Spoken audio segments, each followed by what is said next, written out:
Hello dear learners, मैं मोहम्मद मुस्तफ़ा कमाल। आज हम चैप्टर लेके आए हैं rise of nationalism in Europe.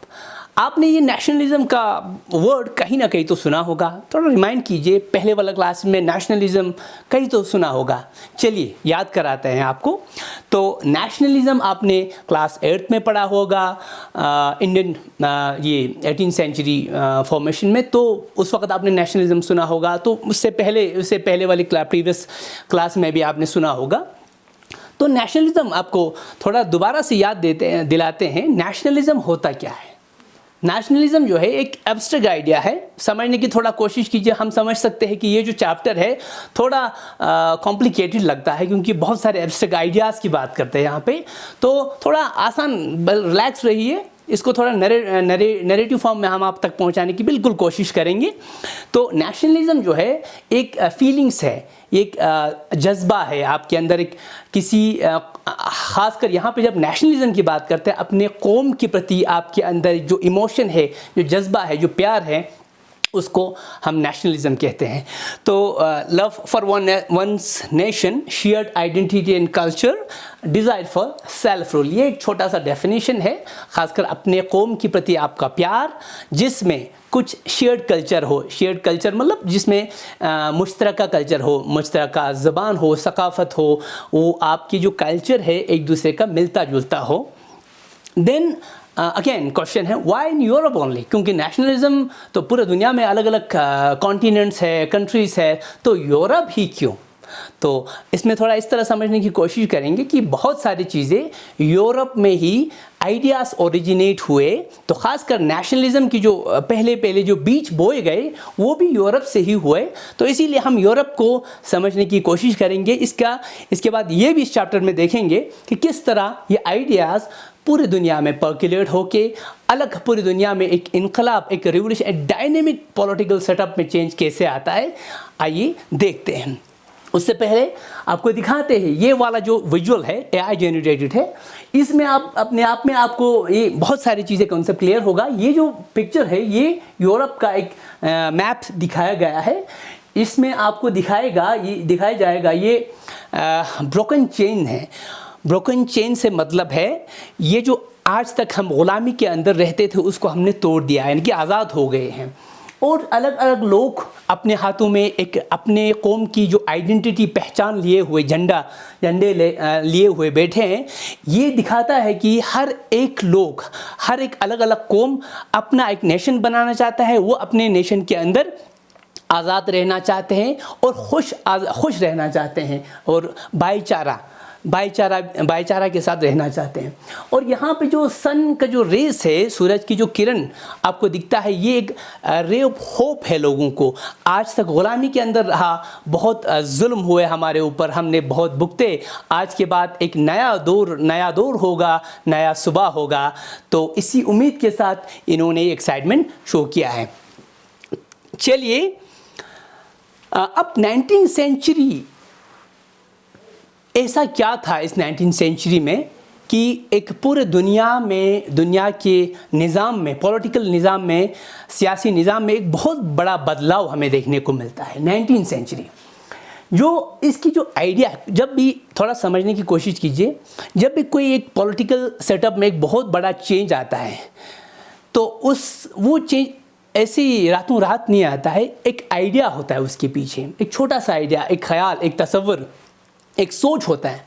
वो सोच की जो जन्म हुआ एक्चुअल में फ्रेंच रिवॉल्यूशन से हुआ, जो 1789 में हुआ। अब ये फ्रेंच रिवॉल्यूशन क्या है आपको अब अगेन आया होगा, ये तो आपने पढ़ा होगा। थोड़ा हम अगेन पॉलिश करेंगे आपकी नॉलेज को। तो ये जो फ्रेंच रिवॉल्यूशन है, इसने पूरे दुनिया को एक सोच दी कि हम भी आज़ाद हो सकते हैं।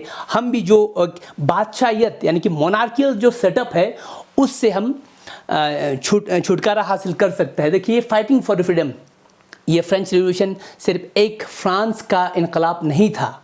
इनकलाब जब हम वर्ड यूज़ करते हैं, ये भी अपने आप में एक समझने वाली बात है। एक होता है माइनर चेंज, दूसरा होता है एक डायनेमिक शिफ्ट। एक पॉलिटिकल सेटअप हो या कोई भी सोशल ऑर्डर हो, उसमें एक बहुत बड़ा ड्रास्टिक चेंज आप देखने को मिलता है, तो उस वक्त हम उसको बोलते हैं, वर्ड यूज़ करता है रिवॉल्यूशन। तो आइए समझते हैं। तो ये जो फ्रेंच रिवॉल्यूशन है, इसने एक सोच दिया लोगों को कि हम भी अपने कौम की आज़ादी के लिए खड़े हो सकते हैं, हम भी यूनिफाई हो सकता है। ये जो बादशाहियत का सेटअप, एक लोगों में एक स्टीरियोटाइप मेंटालिटी था कि कभी भी हम बादशाह के ख़िलाफ़, बादशाहियत के ख़िलाफ़ बोल नहीं सकते हैं, कभी हम उसके ख़िलाफ़ आवाज़ नहीं उठा सकते हैं। ये जो सोच था, उस सोच को तोड़ दिया। एक स्टीरियोटाइप मेंटालिटी लोगों की थी, उसको ही ब्रेक कर दिया। तो ये एक बड़ा चेंज था। देखिए अब, और पूरी आहिस्ता आहिस्ता एक के बाद एक अलग अलग देश में अलग अलग जो मोनार्कियल सेटअप है उसको ओवरथ्रो करते गए। देन नेशन स्टेट्स इमर्ज हुए। अब नेशन स्टेट कैसा क्या होता है, ये अब नया वर्ड है ना, नेशन स्टेट। नेशन मतलब जैसे पहले कहा, नेशनलिज्म से ही जुड़ा हुआ है। एक कौम जिसका एक अलग अपना ज़बान हो, अपना कल्चर हो, सकाफ़त हो, एक शिनाख्त हो, वो एक मुश्तरका हो, यानी कि सेम हो, same culture, same identity, same language, same history, वो सब मिल के अपना एक पहचान बना के अपना एक कौम बनाता है। वो आज़ादी के साथ रहना पसंद करता है और एक डेमोक्रेटिक कॉन्स्टिट्यूशनल गवर्नमेंट सेटअप करने की एक चाह को हम नेशन स्टेट कहते हैं। और वही चीज़ें हमें कहाँ देखने को मिलता है, यूरोप में देखने को मिलता है। अब आपके दिमाग में क्वेश्चन आया होगा, यार ये आप तो बोल रहा है कि same language, same culture, same identity, इसको ही नेशन कहेंगे, तो what about India? India is a different subject. India एक एक्सेप्शन है। यहाँ पे इंडिया की एक ब्यूटी ही अलग है, यूनिटी इन डाइवर्सिटी। यहाँ पे उसका मतलब ही थोड़ा चेंज हो जाता है, यूरोप से अलग है। यूरोप में क्या कहता है, one language, one culture, one nation. यहाँ पे ऐसा नहीं है, यहाँ पे diverse culture, diverse language, but one nation. यही हमारे कल्चर की ब्यूटी है, हमारे नेशन की ब्यूटी है। और इसी नेशनलिज्म ने लोगों को एक आज़ादी तो दे दिया, एक कौमी पहचान तो दिया, मगर वो एक चीज़ भी लाया। मिसाल के तौर पर नेशनलिज्म के साथ एक इम्पेरियलिज्म आया। अब ये इम्पेरियलिज्म होता क्या है, ये भी हम थोड़ा आगे समझेंगे। थोड़ा कहा जाए तो domination of a powerful country over a weaker country. Then अब फ्रेडरिक सोरो, बहुत अच्छे से सुनिएगा। फ्रेडरिक सोरो जो है 1848 में एक हालांकि वो एक आर्टिस्ट था, फ्रेंच आर्टिस्ट। उन्होंने बहुत सारे पेंटिंग्स दुनिया को दिया है। उसमें से एक बेहतरीन पेंटिंग जो एक बहुत सारे मैसेज उस दौर में, उस दौर का जो एक आइडिया है, उसके दिमाग में जो आइडिया आया, उसको एक पोर्ट्रेट किया, अपने स्किल को यूज़ करके आर्टिस्टिक फॉर्म में उसको दुनिया को दिखाया, विजुअलाइज किया कि कैसे वो आइडिया से आम लोग प्रभावित हो सकते हैं, इन्फ्लुएंस हो सकते हैं। तो उसकी जो फ्रेडरिक सोरो है, उसने 1848 में जो पेंटिंग बनाया, उसमें फ्रेडरिक सोरो की जो आइडिया थी कि एक ड्रीम, एक ऐसा ड्रीम, ऐसा एक दुनिया हो, इसमें ये ऐसा एक फ्रेडरिक सोरो की जो ड्रीम है, a world made of a nation. ये जो पूरा दुनिया है ना, ये अलग अलग नेशन से बने, जिस नेशन में क्या हो, एक अपना ख़ुद का एक पहचान हो, आज़ादी हो, अपना एक और लोग को ये भाईचारा के साथ अमन अमान से ज़िंदगी जिए। वो एक उसका एक ड्रीम रहा और उसको पोर्ट्रेट किया इसने इस पिक्चर में। आप देख सकते हो इस पिक्चर को, थोड़ा बहुत इंटरेस्टिंग है, समझने की कोशिश कीजिए। फ्रेंच आर्टिस्ट 1848 में ये चीज़ें अभी थोड़ा आप रिलेट करेंगे, क्रोनोलॉजी को थोड़ा बाद में आप जोड़ते आइए। उसने 48 में लिखा, जबकि 48 में बहुत सारे कंट्रीज़ उन्होंने इनकलाब में हिस्सा लिया था और बहुत कर रहे थे। बहुत सारे उन्हें मोनार्की को ओवरथ्रो किया था, बहुत सारे अभी लाइन में थे। तो ये वो दौर है। अब देखिए यहाँ पे एक बहुत बड़ा एक लाइन में लगी है अलग अलग पूरी दुनिया की कौम, सब ने अपनी पहचान को हाथों में उठाए हुए हैं in the form of flags. ये जो फ्लैग्स है, ये रिवील करता है कि हर एक की अलग अलग पहचान है, अलग कौम की। तो ये जो है स्टैचू ऑफ लिबर्टी उसने दिखाया। स्टैचू ऑफ लिबर्टी, इसको आप थोड़ा ध्यान दें। स्टैचू ऑफ, ये वाला जो स्टैचू ऑफ लिबर्टी है, इसमें आपको वो सारी चीज़ें नहीं मिलेगा जो हम पहले देखते हैं आए हैं। मिसाल ये देखिए आप, ये वाला जो आज तक आपको स्टैचू ऑफ लिबर्टी देखते हैं ना, वो अलग है। ये जो है वो फ्रेडरिक सोरो का एक इमेजिनेशन है। यहाँ पे राइट हैंड में यहाँ पे एक टॉर्च दिखाया हुआ है। टॉर्च से क्या मतलब है? टॉर्च से पूरे दुनिया के लोगों को, जिस तरह मैंने पहले वाले आपको एक विजुअलाइज किया हुआ था, AI जनरेटेड इमेज था, उसमें एक सन की रेस थी, इसी तरह यहाँ पे टॉर्च है। टॉर्च से, मशाल से लोगों को रास्ता दिखाता है रोशनी का, यानी कि आने वाला जो दिन होगा वो खुशियों वाला होगा, एक नया दौर होगा, एक उम्मीद वाला, रोशन वाला दिन। इसके बाद ये जो हैंड है इसमें पीपल्स चार्टर है, चार्टर ऑफ पीपल, जिसमें एक कुछ रूल्स है, रेगुलेशंस है। अच्छा, अब आप सोच रहे होंगे ये रूल्स एंड रेगुलेशन इससे पहले क्या नहीं होते थे? ऑब्वियसली, क्योंकि मोनार्कियल सिस्टम था, बादशाहियत का सिस्टम था। यही तो बादशाहियत की ब्यूटी थी। बादशाहियत में जो बादशाह को अच्छा लगा वही बादशाह ने रूल बना लिया। बादशाह के दिमाग में कब रूल अच्छा लगे, कब कौन सा रूल बने, कौन सा रूल बिगड़े, पता ही नहीं चलेगा। तो यही बादशाहियत की एक बहुत बड़ी ड्रॉबैक भी रही है। तो यहाँ पे पहले ही उसका इमेजिनेशन था एक ऐसा देश हो जिसमें एक चार्टर ऑफ राइट्स हो, लोगों को एक हुकूक पहले से ही दिया जाए और उसी हुकूक के बिना पर एक कॉन्स्टिट्यूशन भी बने और गवर्नमेंट भी फॉर्म हो। देन अब एक जो फ्लैग्स है, ये यहाँ से इतने बड़े कतार में लोग जो आ रहे हैं, अब आप देखिए सब ट्रिब्यूट, ये जो स्टैचू ऑफ लिबर्टी से ये एक आशीर्वाद लेते हुए जा रहे हैं, ये इनके लिए एक इंस्पिरेशन है। तो बहुत सारे जो कंट्रीज है वो स्टैचू के पास पहुंच रहे हैं और बहुत सारे यहाँ से आगे निकल गए हैं। जो निकल गया है इसका मतलब ये फ्रांस का जो फ्लैग है वो उन्होंने ऑलरेडी जो मोनार्कियल सेटअप को ओवरथ्रो कर लिया है, तो इन्होंने एक नया डेमोक्रेटिक सेटअप बना लिया है। ये वो दिखाने की कोशिश कर रहे हैं। और यहाँ पे जो बहुत सारे कंट्रीज़ है, कंट्रीज़ नहीं कहेंगे, नेशन कहेंगे, तो ये इसके पास है। इसका मतलब ये है ये कंट्रीज है जो बिल्कुल एक्साइटेड है about to overthrow the monarchy, about to. तो ये वो दौर है। अब बहुत सारे इसके पीछे कतार में लगे हुए हैं। तो इसी तरह पूरी दुनिया को इसको फॉलो करना है, ये एक इमेजिनेशन है। अब इस पिक्चर में पूरा आया नहीं हुआ है, आप किताब में देखिएगा। इस जो पेंटिंग के आगे यानी कि 4 जो ग्राउंड है, इसमें जो पुराने मोनार्कियल सेटअप की जो क्या कहेंगे हम, क्राउन्स कहेंगे, उसके जो मखूटे हो, उनके कपड़े होता है, उनके जो क्राउन्स, वो सारे चीज़ों को इसमें दिखाया गया है। इसको दिखाने का मतलब है वेस्ट, जो आज तक हम मोनार्कियल सेटअप में जो भी चीज़ देखते थे, अब हमने उसको, वो हमारे लिए वेस्ट है। अब वो हम उनको बिल्कुल हमारे लिए कोई इंपॉर्टेंस नहीं रखता है, वो दिखाने की कोशिश की इस पेंटिंग में। अब इन सारे चीज़ों को देखते हुए ये जो गॉड है, जीसस क्राइस्ट, भगवान ऊपर से, अब आसमान में भगवान को इमेजिन करके उनके जो एंजल्स हैं वो सारे लोग इन सारी चीज़ों को देखते हुए आशीर्वाद दे रहा है। तो बहुत ज़्यादा खुश होके कि फ्रेडरिक सोरो की ये इमेजिनेशन है कि अगर हम इस तरह के एक सोशल ऑर्डर, पॉलिटिकल ऑर्डर को मानते हैं तो ऊपर भगवान भी खुश होता है, ये दिखाने की कोशिश की है। तो बहरहाल आगे निकलते हैं।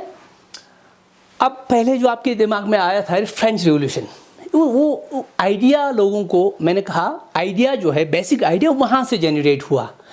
उस फ्रेंच रिवॉल्यूशन ने एक सोच दी लोगों को। तो चलो देखते हैं फ्रेंच रिवॉल्यूशन था क्या और इसने दिया क्या एक्चुअली। तो ऐसा है, विजुअलाइज किया हुआ है, देखिए आप, पूरे लोक जज्बे में है। जो है ये मोनार्की सिस्टम को दिखाता है। ये वाला जो बिल्डिंग है वो दिखाने की कोशिश करता है। और इनका जो लोगों ने हाथों में मशाल लिए हुए, लोगों ने हाथों में तलवार लिए हुए हैं, अलग अलग इक्विपमेंट्स लिए हुए हैं। यानी कि इसका ये दिखाता है कि now we are not happy with your system, monarchial system. ये दिखाने की कोशिश की। जो आग है ये दिखाता है कि लोगों में बड़ा जज्बा है। We are not going to spare you, we are not going to tolerate you any more, ये वाला एक रिएक्शन। तो देखते हैं फ्रेंच रिवॉल्यूशन जो था, उन्होंने उस वक़्त उसने जो मोनार्कियल सिस्टम को, बादशाहत का जो निज़ाम लंबे टाइम से चला आ रहा था, उसका तख्ता पलट दिया। लुइस 16 को ओवरथ्रो किया। लुइस 16 को किया या लुइस 15 को किया, इम्पॉर्टेंट वो नहीं है, इम्पॉर्टेंट है एक सिस्टम को, एक निज़ाम को ओवरथ्रो किया, यानी कि उससे पहले जो मोनार्कियल सेटअप था, जिनका कोई अपना रूल नहीं था, एक रिटन एक लॉस नहीं होता था, बादशाह के दिमाग में जो आया वही कानून बना, तो वो वाला एक निज़ाम था। उस निज़ाम को चेंज करना वो मैटर करता है। इसके बाद ओवरथ्रो करने के बाद अब नया क्या आया? नया ये आया, फ्रांस के जो लोग थे फ्रेंच के ज़बान बोलते थे, तो इनके जो अलग अपने कल्चर थे, तो उन सारे कौम के लोगों, यानी कि फ्रेंच बोलने वाले लोगों को इकट्ठा करके उनका एक अपना एक कौम बनाया, उनका एक अपना पहचान, फ्लैग मतलब यहाँ पे एक पहचान को दिखाता है, वननेस का एक मैसेज देता है फ्लैग। तो एंथम का मतलब भी यही है, हालांकि फ्रेंच के अलग अलग जगहों पे लोग अलग अलग जगह रहते हैं, तो जो भी हो वो एक ही एंथम बोलेगा, तो ये भी वननेस का एक मैसेज है। अब इसने कुछ उसूल दुनिया को दिए, एक आइडिया दिया, लिबर्टी, फ्रेटर्निटी, इक्वालिटी, लिबर्टी, आज़ादी। उससे पहले इसका मतलब है आज़ादी का कोई शब्द होता भी था या नहीं, या लोग अपने दिमाग में ही तमन्ना लेके मर जाते होंगे। तो एक लिबर्टी वाला चीज़, लिबर्टी की जो भाषा है आम बोलने लगे। इक्वालिटी बिफोर लॉ, कानून की नज़र में सब एक, और फ्रेटर्निटी, भाईचारा। एग्जैक्टली ये भाईचारा वाला जो बात है, जो उसूल है, ये बहुत ही ज़्यादा पॉपुलराइज किया गया और दुनिया में वेव्स की तरह फैल गई आइडियाज़। इसने, मैंने आपको पहले कहा, लुइस 15 को गिराना एज ए इंडिविजुअल इम्पॉर्टेंट नहीं, एक सिस्टम को और तब्दील करना वो बहुत बड़ी रोल अदा करता है, वो मैटर करता है। तो यही चीज़ें दुनिया में आग की तरह फैल गए, ख़ासकर यूरोप की बात करते हैं हम। और इसने कुछ चीज़ें दिया हमें, ला पार्टी, ला सिटियन। ला पार्टी क्या होता है? फादरलैंड। आज से पहले जब मोनार्की के अंडर रहता था, तो ऐसा सिस्टम था कि मैं एक पर्टिकुलर जगह पे काम करता हूँ, तो मुझे वतन से कुछ लेना नहीं था, मुझे सिर्फ अपना मतलब निकालना था। फॉर एग्जांपल, मैं कोई छोटा मोटा काम करता हूँ, तो मुझे उस काम से, अगर मैं बिजनेस वाला काम करता हूँ, तो मुझे उस काम से पैसा आना चाहिए। अगर मैं जॉब करता हूँ, तो मुझे बस जॉब का सैलरी आना चाहिए। छोटे छोटे आइडियाज़ थे, छोटे छोटे गोल्स थे लोगों के, एक बहुत बड़ा विजन नहीं होता था। आज क्या है? लोगों की विजन है फादरलैंड। ये इम्पॉर्टेंट है, वतन वाला लोगों में सोच आया कि हम जहाँ पे भी है, जैसा भी काम कर रहा है, मगर फाइनली वी आर फ्रेंच। आज हम कहेंगे वी आर इंडियंस। इसी तरह, और जो फ्रेंचनेस या इंडियननेस का जो फीलिंग्स है वो डेवलप हुआ यहाँ से। और ला सिटियन का मतलब है, अब यहाँ पे तरजीह किसको देने लगा? पहले जो मोनार्कियल सेटअप में था ना, सिर्फ मोनार्की को, यानी कि बादशाह को जो अच्छा लगता था, वो उनके दोस्त, उनके फैमिली, उनके ख़ानदान, उनके नज़दीकी जो लोग थे, उनकी अच्छाई होता था। यहाँ पे जो भी सिटीज़न है, उनको सारे इक्वल राइट्स दिए गए। सिटीजन्स के ऊपर ध्यान है यहाँ पे, सिटीजन्स को इम्पोर्टेंस दिया गया, सब्जेक्ट्स को इम्पोर्टेंस दिया गया। तो ये भी एक बहुत बड़ी एक लोगों के लिए एक मैसेज था, पूरी कौम के लिए, पूरी दुनिया के लिए। और again same rules for all. पहले क्या होता था, जो गरीब तबके थे उनके लिए रूल्स अलग, अमीर तबके के लिए अलग, अपर क्लास, लोअर क्लास। यहाँ पे भेदभाव वाला जो निज़ाम था वो ख़ात्मा हो गया उसका कहीं ना कहीं से। देन इसको और थोड़ा डिटेल में समझेंगे। Making of nationalism in Europe एक टॉपिक है इसमें, हाउ आइडियाज स्प्रेड। अब पहले तो हमने रफली बता दिया कि फ्रेंच रेवोल्यूशन हुआ, इससे आइडिया दुनिया में मतलब वो अलग अलग जगहों में फैल गया। अब ऐसा है, आसान तरीके से बोलना बहुत ही शायद आसान होगा आप लोगों के लिए, ये हुआ करके, बट एक प्रोसेस को समझना उससे ज़्यादा इम्पोर्टेंट है। यहाँ पे जो उस वक़्त पूरे यूरोप की बात करते हैं, जो कौम थे, जो समाज था, 3 बड़े बड़े हिस्सों में बटा हुआ था। उसमें एक था एरिस्टोक्रेसी। एरिस्टोक्रेट कौन थे? ये वो लोग थे जो बड़ा ही पैसा वाला था, वेल्दी लोग थे, और इनका जो इन्फ्लुएंस था मत कहो, एक चुटकी में सारा काम हो जाता था, इतने लोग थे। ये वो लोग थे जो एक सोफिस्टिकेटेड सोसाइटी में रहते थे। इनका उठना बैठना, बोल चाल, फ्रेंच स्पीकिंग लोग थे, ख़ासकर ये फ्रेंच बोलना पसंद करता था। फ्रेंच जो ज़बान है ना, वो कहा जाता है कि उस वक़्त जो है फ्रेंच ज़बान बहुत स्टैंडर्ड लोग ही बोलते थे, तो यानी कि एलीट क्लास लोग ही बोलते थे, तो ये अक्सर फ्रेंच ज़बान बोलते थे। देन पैसा तो ओबियसली था, और शादी वगैरह जब होता था तो इनके अपने एक सर्कल में ही होता था। प्रेफर करता था कि वो अपने क्लास से, अरिस्टो क्लास से मिडिल क्लास तक ना जाए, उनकी नौबत ना आए, उठना बैठना भी उनका उन्हीं में ही होता था, और पावर ओबियसली इन्हीं के पास था। हालांकि अगर 100 में से 100 अगर मेरा एक जगह का पॉपुलेशन होगा, 100 में से ये लोग सिर्फ 5 होंगे। इसके बाद आता है आपका पीजेंट और मिडिल क्लास। ये बाकी जो 5 से 95 जो % है, या 90 कहेंगे, रफली बोल रहा हूँ मैं, दिस नॉट एग्जैक्ट डेटा, जो डेटा है बाकी मिडिल क्लास और पीजेंट होता है। और ऑब्वियसली मिडिल क्लास में कुछ ज़्यादा, मिडिल क्लास के कौम कुछ ज़्यादा होता था। वाई मिडिल क्लास के ज़्यादा होते थे? मिडिल क्लास में इंडस्ट्रियलिस्ट होते थे, जॉब करने वाले लोग होते थे, बिजनेसमैन होते थे, जो शॉप अपने दुकान खोला हो, या छोटे मोटे और भी बिज़नेस खोला हो, जो कहीं ना कहीं से पैसा कमा रहा है, या और भी तरीके से जब जॉब से ही हो सही, तो ये लोग थे मिडिल क्लास, जिनके पास एक कुछ हद का लैंड भी होता था। और पीजेंट वो लोग हुआ जो खेतों में काम करता था। अब आप सोचिए, खेतों में काम करना, खेत होना तो बहुत बड़ा चीज़ होता है कि हर किसी के पास तो खेत होता नहीं है। ये भी तो समझने वाली बात है। खेत लैंडलेस थे ये लोग, बेसिकली इनका अपना कोई लैंड नहीं था। ये जो एरिस्टोक्रेट है ना, इनके पास ये लैंड ओनर्स थे। असल में हमारे यहाँ कहते हैं ज़मींदार, तो लैंड ओनर्स यही लोग थे। ये लोग अपने ज़मीन को दूसरे को किराए पे देते थे, और ये बेचारे लोग लैंडलेस लोग इनके ज़मीन पे आके काम करते थे, और पूरा डिपेंड था इन पे। अगर ये लोग नहीं देना चाहे तो नहीं दे सकता था, इनकी मर्ज़ी था, मोनोपोली था। कभी रेंट चार्ज हाई करते थे, कभी तो उनका मर्ज़ी आया तो कम कर लो, कोई बात नहीं, अदरवाइज़ ये लोग इनसे ज़्यादा ही डिमांड करता था।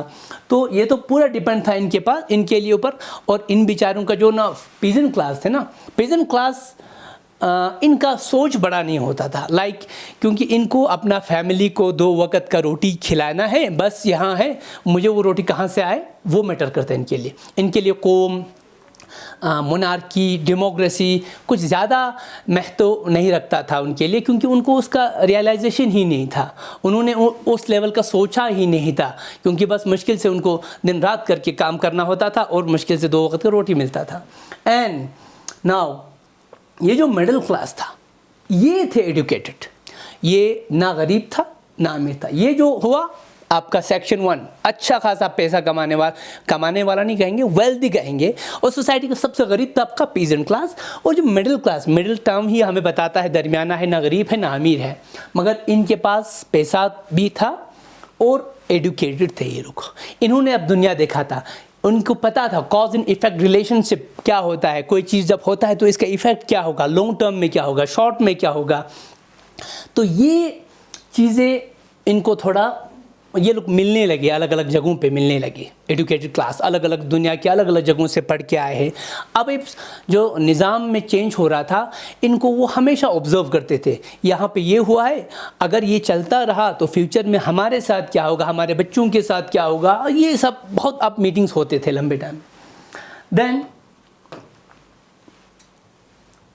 अच्छा, व्हाट इज़ लिबरल नेशनलिज्म? अब उसी से जोड़ते हैं हम। ये जो एजुकेटेड क्लास थे ना, ये कुछ ना कुछ तो सोचते रहते थे अपने दिमाग में, और अलग अलग ग्रुप्स, सिर्फ एक की बात नहीं, अलग कंट्रीज़ में अलग मिडिल क्लास, सिर्फ एक कंट्री की बात नहीं कर रहे हैं। यूरोप एक बहुत बड़ा जगह था, तो हर मिडिल क्लास के लोग ऐसी चीज़ें, जब कॉफ़ी शॉप में मिलता था तब बात करते थे, मूवी थिएटर में मिलता था बातें होता था, पब्लिक प्लेसेस में इसी चीज़ों पे डिस्कशन डिबेट्स होते रहते थे। तो लिबरल नेशनलिज्म क्या होता है, इन्होंने ये भी एक आइडिया दिया इन्हीं मिडिल क्लास ने, कि जो हमारे इनफरादी तौर पर इंडिविजुअल फ्रीडम जो है ना, इनफरादी, मैं इंडिविजुअल हूँ, मुझे आज़ादी चाहिए अपने लाइफ में, या मैं जो भी काम करना चाहूँगा, मैं पढ़ना चाहूँ ना पढ़ना चाहूँ, मैं कोई बिज़नेस करना चाहूँ, किसी के साथ शादी करना चाहूँ, मैं कहीं भी जगह पे रह के सेटल होना चाहूँ, मेरा एक अपना फ्रीडम होना चाहिए, वो वाला इन्होंने चीज़ों को प्रमोट किया। देन लीगल इक्वालिटी, एक कॉन्स्टिट्यूशन होना चाहिए और उस कॉन्स्टिट्यूशन या कानून बनाना होना चाहिए। उसका कहने का मतलब है एक देश जब बने तो सबसे पहले तो इंडिविजुअल फ्रीडम हो, आज़ादी हो, वहाँ पे उस देश में जो भी लोग रहते हैं हर किसी को अपने हिसाब से जीने का अधिकार हो। देन एक कानून हो, उस कानून के तहत चले, न कि अपर क्लास को फ़ायदा दे, लोअर क्लास को आप उसके ऊपर जुल्म करे, ऐसा ना हो। Then end of monarchy. अब ये जो एंड अभी हुआ नहीं था, कुछ जगहों पे फ्रेंच जैसे जगहों पे हुआ था, मगर बहुत सारी यूरोपियन कंट्रीज अभी भी ऐसा था जो किसी न किसी मोनार्की या डिक्टेटरशिप के अंडर ही था। उनका आइडिया था ये जो मोनार्कियल सेटअप जो है ना, ओवरऑल बादशाहियत ये ख़त्म हो जाए, इसका खात्मा हो, और इसके बदले में क्या है, constitutional government. Constitutional government, constitution का मतलब है कानून, यानी कि एक ऐसा कानून, एक ऐसा देश बने, एक ऐसा गवर्नमेंट सेटअप हो जो किसी आइन के अंदर चले, न किसी एक आदमी के कहने पे देश में उलट फलट हो, बल्कि कानून के हिसाब से चले। तो ये उनका मानना है। और फ्री ट्रेड हो। अगेन ये फ्री ट्रेड इधर से कहाँ से आया, लोगों को भी बिजनेस, तो ऐसा है। यहाँ पे जो पहले जो यूरोप में जो ट्रेडिंग होता था, इंटरेस्टिंग है ना, ट्रेड बिजनेस तो आप करते थे, चाहे आप मोनार्की सेटअप में हो, चाहे किसी भी एक सेटअप में हो, आपको अपना पेट पालने के लिए कुछ ना कुछ तो लोग एक्टिविटी करते रहते हैं। जैसे आप भी अपने सराउंडिंग्स में देखो, हालत जैसा भी हो, लोग अपने लिए, अपने घर के लिए कुछ ना कुछ एक्टिविटीज़ कर रहे होते हैं, अर्निंग कर रहे होते हैं, इकोनॉमिक एक्टिविटीज़ कर रहे होते हैं। तो इसी तरह वहाँ पे भी, यूरोप में भी वही सेम चीज़ था। तो मगर ये जो बिज़नेस था ये कुछ लोगों को ही अलाउड था कि बड़े बड़े जो बिज़नेस है कुछ लोग ही कर सकते हैं, गिल्ड सिस्टम वगैरह ऐसा कुछ था। तो और एक चीज़ ये भी था कि फॉर एग्ज़ाम्पल एक पर्टिकुलर जगह से एक दूसरे जगह पे, फॉर एग्ज़ाम्पल एक पर्टिकुलर जगह है यूरोप का और दूसरे एक जगह में उसको आना है, ट्रेड करना है। तो ये ट्रेड यहाँ से यहाँ पहुँचने तक एक बहुत मल्टीपल जगह से, मल्टीपल अलग अलग छोटे छोटे जगहों में बटा हुआ था। एक्चुअली ये यूरोप उस टाइम एक कंट्री नहीं था, छोटे छोटे किंगडम्स थे। तो बहुत सारे जगहों से हो के जाना पड़ता था इधर, और इसी तरह यहाँ के लोग भी बहुत मल्टीपल जगह से होके इधर पहुँचते थे। तो होता क्या था, जो ही ये यहाँ पहुँचता था तो इसको एक अलग 5% का टैक्स देना पड़ता था, और यहाँ से क्रॉस होकर इधर पहुँचने पे और टैक्स, इसी तरह टैक्स होने पे फाइनल डेस्टिनेशन पे पहुँचने तक बहुत सारे चीज़ों इनको दिक्कत का सामना, यानी कि ह्यूज मल्टीपल टैक्स के ऊपर टैक्स पे करना पड़ता था। फाइनली उनको उतना अर्निंग होता नहीं था जितना वो एक्सपेक्ट करते थे। तो ये कॉम्प्लिकेटेड था। और एक चीज़ भी था, अलग अलग जगहों पे अलग अलग करेंसी होता था। ऑब्वियसली जब अलग अलग किंगडम है तो वो तो होना ही होना, ये हमारे समझ में आया होगा। तो ये बहुत कॉम्प्लिकेटेड था टैक्स में, ये ट्रेड में। तो उनका लिबरल्स का मानना है कि ट्रेड भी फ्री हो, ये चीज़ें जो मल्टीपल फॉर्म ऑफ टैक्सेस हो वो ना हो, करेंसी, हाँ इंटरनेशनल ट्रेड में आज हम जो करेंसी होता है वो एक कॉमन स्टैंडर्ड करेंसी को यूज़ करते हुए चलाता है। तो इसी तरह यहाँ पे भी वो कॉम्प्लिकेशन ना हो, इनका ये सोच है, ताकि आम लोग आराम से ट्रेड कर सके कोई दिक्कत के बगैर। देन अब बीच में आता है नेपोलियन। ये आपको लगा होगा नेपोलियन कहाँ से आया भाई। फ्रेंच रिवॉल्यूशन हुआ 1789 में। तो वहाँ से लेकर 99 उसके दौरान 10 साल के तकरीबन उसी के आसपास नेपोलियन का एंट्री होता है यूरोपियन फ्रेंच पॉलिटिक्स में। जो ही आता है उसने अपना दबदबा दिखाते हुए यूरोप के बहुत सारे जगहों को कब्ज़ा कर लेता है, बहुत आसानी से कब्ज़ा कर लेते हैं। तो साथ ही साथ फ्रेंच के जो आइडियाज़ थे, जिस तरह मैंने कहा इक्वालिटी, लिबर्टी, फ्रेटर्निटी, वो वाला आइडियाज़ को प्रमोट कर रहा था बार बार। अब जो कॉन्क्वेस्ट करके जो टेरिटरी को एनेक्स कर रहा था, वो एनेक्स इसी बेसिस पे हो रहा था, क्योंकि हमारा जो मानना है इक्वालिटी, हम लोगों को लिबर्टी देंगे, हमारे अंदर जो लोग आएगा वो आज़ादी के साथ रह सकता है, भाईचारा के साथ, अमन के साथ रह सकता है। वो वाला जो फिलॉसफी है, वो जो आइडिया है ना, उस आइडिया के आधार पर ये लोगों को आराम से कर पा रहे थे। अब आते ही उन्होंने क्या किया, 1804 में एक सिविल कोड लाया। सिविल कोड मतलब कानून इंट्रोड्यूस किया, क्योंकि अब तो डेमोक्रेसी था ना, फिलहाल तो ओवरथ्रो हुआ था, लुइस 16 को ओवरथ्रो किया था, अब तो डेमोक्रेटिक सेटअप है। कानून लाया। कानून में भी अभी बहुत सारी चीज़ें था उधर, इन्होंने एक नया कानून लाया, इक्वालिटी। जिस तरह मैंने कहा इक्वालिटी बिफोर लॉ, अब कानून की नज़र में सब एक जैसा है। प्रॉपर्टी राइट्स, अब मैंने पहले कहा था, शायद आपको याद आया होगा, जो पीजेंट क्लास थे ना, उनका कोई अपना लैंड नहीं होता था, वो दूसरों के लैंड पे किराए पे काम करता था और सेल्फडम था, ग़ुलाम था एक हिसाब से वो लोग। तो वो वाला प्रॉपर्टी राइट दिया गया, यानी कि जो लंबे टाइम से एक पर्टिकुलर प्रॉपर्टी को आप कल्टीवेट कर रहे हो, आप आज के बाद आपको उस जगह का मालिक बनाया जाता है। ओनरशिप वाला फीलिंग्स, अब फीलिंग्स तो क्या, अब हक ही देने लगा लीगली। एंड फ्यूडलिज्म ख़त्म, फ्यूडलिज्म को ख़त्म कर दिया। अब आपको लगता होगा ये फ्यूडलिज्म बीच में कहाँ से आया। फ्यूडलिज्म क्या होता था, ज़मींदारी सिस्टम को हम जोड़ेंगे इसके साथ। जिस तरह अरिस्टोक्रेट जो थे, उनके पास दुनिया भर के लैंड थे, उन्हीं को पता नहीं होता था समटाइम मेरा ज़मीन कहाँ से कहाँ फैला हुआ है। तो कुछ लोग होता है ना, बस मैं कहूँगा कि बस सारा ज़मीन मैंने घेर लिया है, सिर्फ आसमान को छोड़ा हुआ है, वो वाला। कभी कभी आपको ऐसे आपके सराउंडिंग्स में भी ऐसे चीज़ें होता होगा, कुछ लोग होते। तो यहाँ पे भी तकरीबन सब ने अपना अपना कर लिया था एरिस्टोक्रेट ने। ये एरिस्टोक्रेसी क्या होता था, मेरे पास दुनिया भर का लैंड है, मैंने अब तो इतना तो मुझे ही पता नहीं ना कौन सा कहाँ पे, तो मैं क्या करता हूँ, अपने लैंड्स को दूसरों को कल्टीवेट करने के लिए देता हूँ जिसको ज़रूरत है, मगर उनसे मैं वो वाला पैसा रकम हासिल करता हूँ जो मुझे ज़रूरत है। अब वो वाला मजबूरी में उसको देना पड़ता था। अच्छा, ये वाला फ्यूडलिज्म कहलाते हैं। तो लोगों का रिएक्शन क्या था, ये सारे चेंज है ना, फ्यूडलिज्म ख़त्म हुआ, जिसके लिए लोग परेशान होते थे, क्योंकि किसी और की ज़मीन पे काम करना आसान है, मगर उसको वो ज़मीन का पैसा देना बड़ा मुश्किल होता है, लगान कहें या रेंट कहें, जो भी हो। इक्वालिटी बिफोर लॉ, सबको प्रॉपर्टी का हुकूक देना, जब ये आया ना, तो लोगों को लगा, जो कभी एक्सपेक्ट ही नहीं किया था, ऐसी चीज़ें अचानक आ गया, तो उनको लगा यहाँ तो बहुत मस्त है, ये तो बस ये हमारा सेवियर है, हमारे लिए ये हमारे लिए रहबर बन के आए सामने। तो बहुत ही ज़्यादा एक्साइट हो गए लोग, बस लोगों को लगा कि ये ऊपर वाले ने हमें भेजा है फरिश्ते के तौर पे। तो बहुत ही एक्साइटेड थे। नेशनलिज्म बस ये जो कह रहा था, इसके बाद तो लोग वही करते जा रहे थे, क्योंकि इससे ऑब्वियसली सेल्फडम ख़त्म हो चुका था, लोगों को इक्वल राइट्स मिले। जो ट्रेड था, जिसके बारे में जो लिबरल नेशनलिस्ट जो एक सोच रहा था ना कि फ्री ट्रेड होना चाहिए, एक ट्रेड को बहुत सिंप्लीफाई किया, बहुत ही ज़्यादा। जो टैक्स वाला सिस्टम था, करेंसी वाला सिस्टम को बहुत हद तक उसने मतलब इस कॉम्प्लेक्स चीज़ों को आसान कर दिया।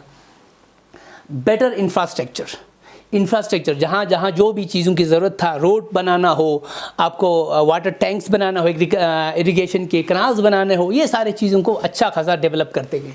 अब नेगेटिव भी तो इफ़ेक्ट थे, ऐसा भी नहीं है सब कुछ अच्छा करता गया। अचानक नेपोलियन को इतना क्या लोगों पे रहम आया, तो बहुत ज़्यादा वॉर टैक्स कलेक्ट किया उसने, बहुत ज़्यादा टैक्स को बढ़ा दिया अनलिमिटेड, और सेंसरशिप लगा दिया। सेंसरशिप मीडिया पे, ख़ासकर प्रिंट मीडिया हो, इलेक्ट्रॉनिक हो या मास मीडिया हो, उन पे एक सेंसरशिप एक स्ट्रिक्ट फॉलो करना पड़ता था उसको, कि कोई भी गवर्नमेंट के अगेंस्ट कोई भी एक्टिविटी हो रहा हो, वो उनको दिखाए बगैर आप दिखा नहीं सकता है। अगर गवर्नमेंट को अच्छा ना लगे तो उसको दिखाना नहीं है। देन लोगों को ज़बरदस्ती से फ़ौज में भर्ती कराना, जो नहीं भी चाहते थे उसको भी भर्ती कराते थे। देन आखिर जो लोग हैं, उनके जो पॉलिटिकल भी तो ड्रीम होता है बहुत सारे लोगों का, उन्होंने अपना ड्रीम खोया, लोगों को पॉलिटिकल जो फ्रीडम था उसके वो छीन लिया। मकसद क्या था? मकसद था, इनका एक बड़ा विज़न था कि दुनिया पे फतह करना है और मुझे ही डिक्टेटर बनाना है। और जो डेमोक्रेटिक वाला सिस्टम था ना, वो ख़त्म ही कर दिया उसने एक हिसाब से। और वही वन मैन आर्मी, मैं ही सब कुछ हूँ, मेरे बगैर मैं जो चाहूँगा वही होगा, मेरे बगैर मैं जो नहीं चाहूँगा वो नहीं होगा। अब अगेन मोनार्की जो सिस्टम था ना पहले, वो दोबारा से आ रहा है, आप थोड़ा समझने की कोशिश कीजिएगा। अब इन्हीं के चलते अब आप अंदाज़ा लगाइए, ये सारी चीज़ें हो रहा है तो क्या होना है, थोड़ा अंदाज़ा लगाइए, सोचिए। आप आया इसके बीच में बहुत से लोगों का रिएक्शन, और जो कंजर्वेटिव्स थे ना, कंजर्वेटिव्स ये जो लोग थे, कंजर्वेटिव लोग नॉर्मली ये वो ग्रुप थे, जब भी समाज में कोई भी चीज़ हो रहा होता है, कोई अच्छा चीज़, तो भले ही आप जब डेमोक्रेसी की बात करते हो, मगर एट द सेम टाइम एक ग्रुप ऐसा भी है जो चाहते हैं कि वही पुराना सिस्टम रहना चाहिए। ये लोग भी हैं, जो फैक्ट है, जो होता है हर समाज में। जो इसी तरह यहाँ पे भी था। ये लोग बैक ऑफ द माइंड, वो नेपोलियन ने तो सब कुछ अपना कर लिया था, अब लिबरल नेशनलिस्ट था, बहुत एक्टिव था, मिडिल क्लास, वो थोड़ा कुछ टाइम के लिए अंडरग्राउंड हो गए, मगर अंडरग्राउंड होके भी वो अपना काम कर रहा है अभी। उन्हीं बीच इनका कंजर्वेटिव्स के साथ नेपोलियन का जंग होता है, तंग अमत जंग अमत बोलते हैं ना। जब उसने ऐसे रिस्ट्रिक्शन लगा दिया तो कुछ लोग तो खिलाफ होंगे और लोगों का फ़ायदा लेते हुए जंग कर दी। तो 1815 में नेपोलियन हार गए। कंजर्वेटिव्स का रिएक्शन देखिए 1815 के बाद। ये लोग जितने भी कंजर्वेटिव्स यूरोप में अलग अलग जगहों पे था, ये इन्होंने कांग्रेस मतलब एक बड़ा गैदरिंग की, बड़ा मीटिंग की। उनका ये मानना था जो यूरोप में जो पुराना एक सेटअप जमहूरियत बादशाहियत का जो एक निज़ाम चलता आ रहा था, उस निज़ाम को हम कंटिन्यू करेंगे। उसी निज़ाम में चर्च को एक, ख़ासकर जो उस वक़्त चर्च था ना, चर्च को एक बहुत बड़ा प्रिविलेज दिया हुआ था। चर्च में जो पोप्स थे, उनकी जो क्लर्जीज थे, उनको स्पेशल प्रिविलेजेस थे, अलग अलग हुकूक दिए थे गए थे। आम लोगों को इतना हुकूक नहीं था। चर्च में जो लोग रहते थे, अगर आप इसको नहीं समझते तो हमारे जो रिलीजियस जो लीडर्स हैं, रिलीजियस प्रीस्ट क्लास के जो लोग हैं, उनको ही बहुत ज़्यादा इम्पोर्टेंस दिया गया था। उनको ज़मीन देना, उनको अननेसेसरी पैसे देना, बहुत सारे प्रिविलेज थे, बहुत सारे कंसेशंस थे। तो ये जो वियना कांग्रेस में, वियना में जो कांग्रेस में एक ट्रीटी हुआ, वियना में एक ट्रीटी हुआ कंजर्वेटिव्स का, तो इसमें यही कहा गया कि पुराने निज़ाम को बहाल करते हैं और जो चर्च को जो हम रिस्पेक्ट देता था, जो हमारे मज़हब के बानी है, उनको तो हम आज भी दोबारा से देंगे। हाँ, और उन्होंने एक चीज़ की कि जो नेपोलियन ने सेंसरशिप लगाया था, उसको उन्होंने सही रखा, क्योंकि ये हमारे लिए फ़ायदा है, काम क्या आएगा, इसको टच नहीं करते हैं, बाकी चीज़ों को हमारे हिसाब से हम एडजस्ट कर लेते हैं। तो यही किया उन्होंने। तो इन बीच गुसेपी मज़ीनी कहा जाता है, इटली में ये रूह था कौम परस्ती की जो फीलिंग्स को लोगों तक पहुंचाने के लिए, ये मेन रूह था, फीलिंग, सोल था ये नेशनलिज्म का। तो मैंने कहा पहले, बहुत सारे लिबरल जो नेशनलिस्ट थे नेपोलियन के टाइम में अंडरग्राउंड हुए थे। नेपोलियन की हरकतों को देखते हुए अंडरग्राउंड होके भी सीक्रेट सोसाइटीज़ बनाना और लोगों को मोबिलाइज करना, एक दूसरे को मैसेज पहुंचाना, मीटिंग्स प्लान करना, नेक्स्ट प्लान क्या होगा, कैसे हम नेशनलिज्म की जो फीलिंग्स है लोगों तक पहुंचाएंगे।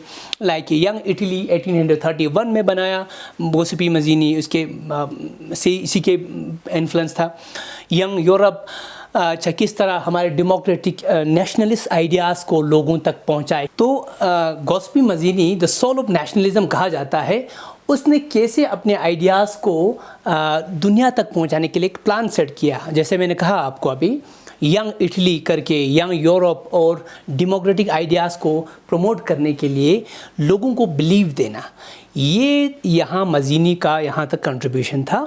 तो इसके बाद हम नेक्स्ट वाले चैप्टर में, नेक्स्ट वाले पार्ट वीडियो में इसको कंटिन्यू करेंगे। यहाँ तक के लिए आपको, आपके जो भी क्वेरीज है आप कमेंट बॉक्स में मुझे पोस्ट कर सकते हो, इसको हम रिस्पॉन्ड करने की कोशिश करेंगे। Thank you very much.